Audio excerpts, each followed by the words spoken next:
Welcome to The Real Story with Jeannie Ives. Believe it or not, this is our 80th episode.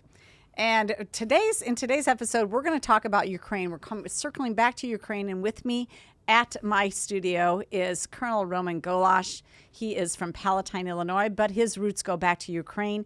You've got relatives still there, don't you? That's correct. We have relatives in Western Ukraine. We talk to them every day. Okay. To make sure they're okay. And then we have a little bit of indirect contact with Ukrainian military because the wife's husband is a lieutenant in intelligence, and he's somewhere east. So she gets some information from him, and she passes that on to us. But mostly, they have about 15 people living in their household right now because they have some people that escaped the capital when they were bombing it, and they're still staying in Western Ukraine. Okay, so you told me ahead of this podcast that you just talked to your relatives this morning. Right. And so, we read the Wall Street Journal, we read all sorts of other national news organizations. I'm going to go through a couple of those, the information that I get online. Would you say that they generally have the situation correct in Ukraine? I think for the most part, it is. Okay. I'm partial to Newsmax. Okay. Because it seems to be the most relevant, and their reporters are right on the scene reporting. But overall, I think the reporting is not bad. I think the only thing that the dominant press it forgets is that Biden is playing a kind of a game in which he is slow-walking aid to Ukraine. As Zelensky even mentioned that, where's the weapons? Where's the weapon systems? When are they going to arrive? So there's some kind of a policy behind the scenes in which the current administration wants to slow walk aid to Ukraine. Almost as if they slow walk it and Putin takes over, everybody can go back to their daily lives. Instead of fast-tracking systems to them and allowing the Ukrainians to go on the offense to kick the Russians out of Ukraine, that is the key right now. The Ukrainians don't have enough offensive weapons to really move the lines and move the Russians out of Ukraine. Sure. So they've put up a pretty good defense. And I think even the American military thought that this was going to be over in the matter of 30 days or so. We're on, I think, day 45 at this point, something like that. Yeah. So they've far surpassed anybody's expectations. In many cases, people thought the Russians and Putin were just going to come in, and in 8 days, it would be an 8-day war. It would be done. Exactly. That didn't happen at all. Right. It's been remarkable what the Ukrainians have been able to do with limited supplies. Now, in this particular article that I wanted to bring up, it was written in AM Greatness by absolutely a great guy, Victor Davis Hanson. Oh, yes. Yes, philosopher, historian, all of that. And he actually says in this article, it says, "Can Ukraine ever win?" And halfway through the article, after doing some prefacing of it, he says, "So can Ukraine ever win?" And he writes, "Ukraine must stop the airborne wreckage by gaining air supremacy through the use of more sophisticated and larger anti-aircraft batteries and far more SAMs and Stinger smaller systems. Some NATO nations may have to send Ukraine their Soviet-era fighters to replace losses with conditions that they stay inside Ukrainian airspace. Second, the supply war must no longer be defined as a larger Russian economy versus tiny Ukraine. Instead, Putin is now warring against the supply chain of all of Europe and the United States, and all out of his reach. The Ukrainian war machine will only grow if fueled by allies that combined account for 70% of the world's GDP. Putin cannot stop the influx of Western help unless he threatens to use nuclear weapons. Ukraine may reach a tipping point soon if it can both stop Russian air attacks and expel Putin's ground force troops from its city.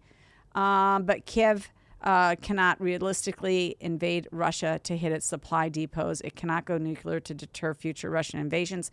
It cannot shame a bloodthirsty Putin on the world's humanitarian stage. So that's where he assesses the need at this point. And going on, yes, Ukraine can win, but it's going to need these supplies immediately. Is that what you're hearing? Well, it kind of, in a way, we're hearing that. And I think a friend of mine who was in Special Forces, he said Roman, Ukraine doesn't have to win. They just can't lose. Oh, that's a good way to put it. So what they're doing right now is exactly that. They're not winning it, but what they're doing is by putting up this ferocious defense against the Russians, it has shocked the world. Everybody, including myself, I didn't think they'd be this well prepared at this time. But then you have to do a retrospective and kind of think, wait a minute, so what happened? And so when I put the pieces together and connect the dots, I think 2014 was a pivotal year for Ukraine. 2014, as you'll remember, is Putin attacked Crimea and the two eastern provinces. The lines became kind of just static. They didn't move one way or the other. And Ukraine turned to President Obama and Vice President Biden and said, hey, we need your help, because the previous president, Clinton, he signed a Budapest Memorandum. In it, he said, we give up our nukes and you defend our borders. And instead, Obama and Biden gave Ukraine blankets. To this day, the Ukrainians have never forgotten that. It was a betrayal. So it was a betrayal, but it also was a wake-up call for the Ukrainians. And so the family members said in 2014, there was a full effort by the previous president, Poroshenko, to start training the troops from ground zero. And of course, he's the leader that Putin poisoned. No, that was Yushchenko. Yushchenko. Okay, Poroshenko was the president right before Zelensky. Okay. And Yushchenko was before that. Okay. Yushchenko was the one who was married to an American wife, and the Russians always call her a CIA asset in Ukraine. Aha. And Yushchenko is the one who was poisoned by the Russians with digoxin. Okay. And that whole story was there. But with Poroshenko, before Zelensky, he started upgrading Ukrainian military, started training in basic function and structure of the military. And so that's what made a difference right now. The other thing that made a difference was that some of our ex-Special Forces guys who retired went to Ukraine with Ukrainian backgrounds. Okay. And they helped beef up the training to make sure that they know how to hit and run, how to function. Is that current or is that previous to the current invasion? Well, this was pretty early. One of them, okay, Dan, so you're talking earlier in this invasion. You're not right, talking no, years ago. for example, Dan, who was in Special Forces, he was there for a couple of years from 2014 to 2017. Okay, and he's back there now? He was there about 2 months before the invasion. Okay, because they knew this was recent. coming. They understood it. Okay. So when I do talk to him, I mean, he was not surprised how well the Ukrainians are doing. So he felt that this was work that they did, but I think Putin was shocked how well they did, because he thought, well, just 2-3 days and the whole country's going to collapse. So the Institute for the Study of War puts out daily emails about the Russian offensive campaign, and they assess it. In the April 6th email, which yesterday, we're taping this on April 7th, the key takeaways were Russian forces with heavy air and artillery support continued assaults on Ukrainian positions in Mariupol in the past 24 hours. Russian and proxy forces in eastern Ukraine are likely attempting to consolidate forces and material for an offensive in the coming days. So the Russians aren't giving up. Russian forces continued offensive operations from Izum towards Slovansk. I'm probably butchering these names, but did not make any major territorial gains. Ukrainian forces conducted successful counterattacks towards Kherson from both the north and the west. Russian forces completely vacated Sumy Oblast. Russian general officers are reportedly instructing commanders to severely restrict internet access among Russian personnel in an attempt to combat low morale. The U.S. and NATO should take a strong stance on any Russian threat to use its military forces in Transnistria, the illegally Russian-occupied strip of Moldova bordering Ukraine. So you've got some resources to find out, is this an accurate assessment? Is this where we're at, where you've got certain fronts of the war maybe going to Russian advantage, other fronts going to Ukrainian advantage? So Putin what would you say? Well, what I would say is Putin's trying to solidify his gains. Yes. He's stretched thin. He has a front of about what they say 1,400 kilometers long. Right. It's impossible to do it. Some of the Ukrainians are maintaining because they're swift, they're nimble, they move fast, hit fast. The Russians are very slow moving. They still follow the old Soviet dogma. It's just massive amount of troops in front.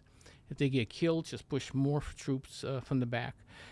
They've been unsuccessful in Kiev, so they're trying to Which get is back. remarkable. That's just awesome. It's a miracle.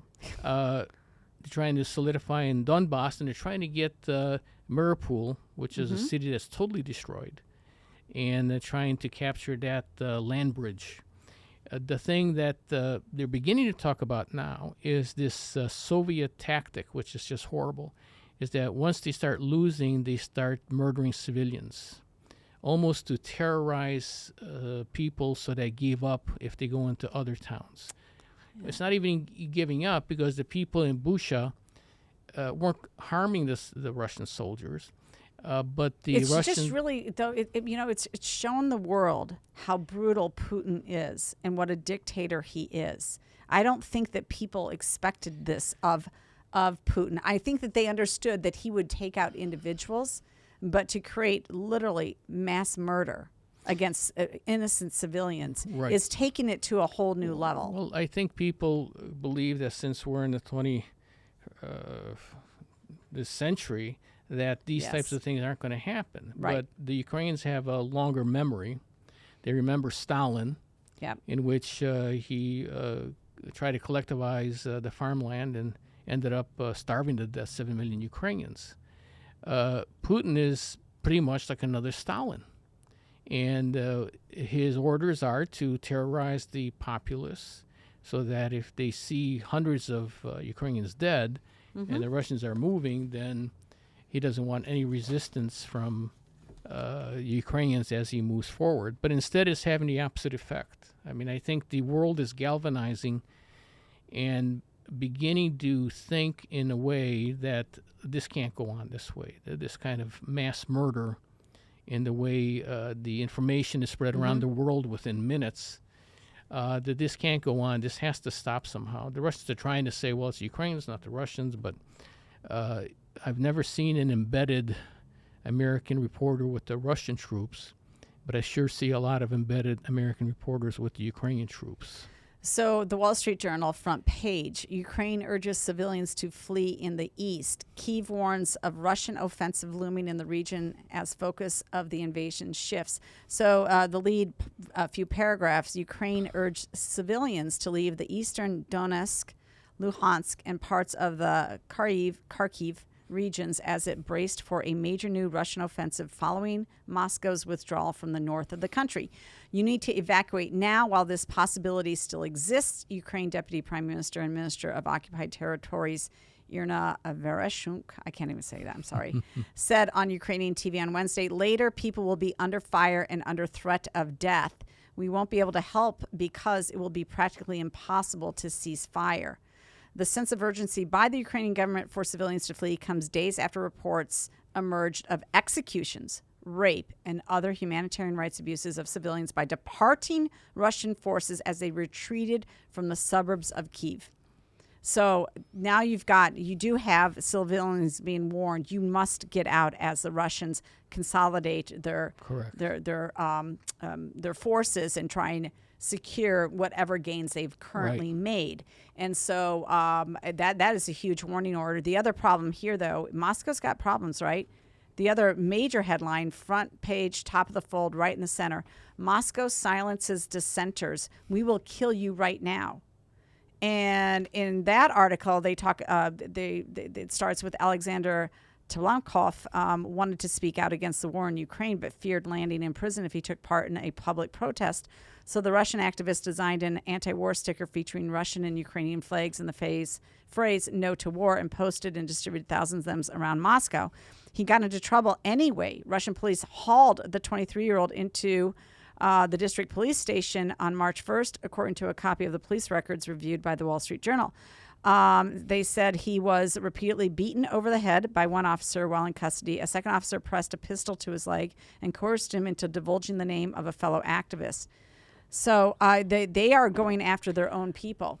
Right. And that this is pretty frightening for everybody. And I think it shows that we've kind of been asleep on the world stage here, thinking that we can get along with these dictators and these oligarchs who have aggressive tendencies and nuclear weapons at their disposal. Right. So where do we stand? How does this play out? Do in your opinion? Right. Okay. First of all, you're an American military officer. Right. Second of all, you understand Ukraine and its history. So are we looking at a protracted war? What are we looking at here? Are we looking at months long of this? Because already you see Ukraine receding from the headlines to some degree. It's not the top news story on a lot of cable TV. So are we just in for the long haul? Are the Russians hoping that this goes away? Well, a front page article. Well, yes. Well, Putin and the Russians are correct in saying that if it goes longer, that the West will lose interest in the war. But then on the other hand, it can be a double-edged sword, because the longer it goes, the more information might be disseminated in Russia, and the Russian leadership may look to Putin and say, "Look, this isn't going anywhere. It's not helping us and not helping anyone." And they have to either depose of Putin, get rid of him, or send him to The Hague for being a war criminal. But I think that it has to stop at some point. Whether this goes on for years, I don't think so. I don't either. I doubt that. I think there's going to be a point in which if Ukraine gets the aid they deserve, that they can literally push Russia out. And then hopefully by that time, if it's a defeat for Russia, then Putin might fall on his sword, or someone else will provide him the means of removing him from office. But I think that might be a stopgap. The other thing that might happen is the Russians may just go all out. I mean, they're mobilizing more troops in Russia, and they may want to go for a war of attrition, in which the Russians might be in a little bit better shape than the Ukrainians. But it's still, the information we're getting from Ukraine is that the morale of the Ukrainian military is just outstanding at this time.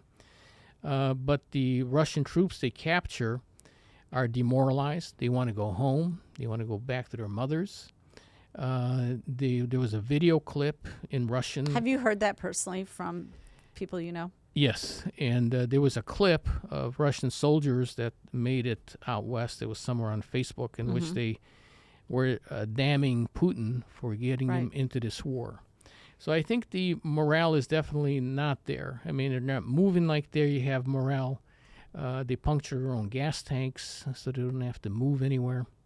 There have been pictures of Russian troops abandoning their tanks, and then you have an old Ukrainian farmer come by with his Deere tractor and pulling the Russian tank to the Ukrainian line so they can refurbish it and then send it back against the Russians. That's great. I love it. Well, it was General George C. Marshall that said that it's morale that wins the victory. And so we certainly know that among our troops as well. The other thing, let's turn just a minute here, because I did my reveille this week on the U.S. military. Now, apparently they're having recruiting problems. I don't know why this is a surprise to anybody. Now, the Undersecretary of the Army, Gabe Camarillo, said at a press conference that, he recognized that we're facing, obviously, some challenges recruiting. And attracting and retaining talent. Of course, they want to say that this is, basically fitness for duty issues and competition in a tight job market. I think it's something different. I think it has to do with our confidence in the military leadership. That's what I think it has to do. And in fact, a recent Reagan National Defense Survey showed that the percentage of Americans having a great deal of trust and confidence in the U.S. military is only 45%. That's the first time the number has been below 50% since the survey was first conducted in 2018. I know that's not a long history of this survey, but it does say something. So I would say it's the botched Afghanistan withdrawal with 13 service members needlessly killed in a suicide bomb. Right. I would say it's mandatory woke indoctrination training. Absolutely. I would say it's forced dismissal over an experimental vaccine. Right.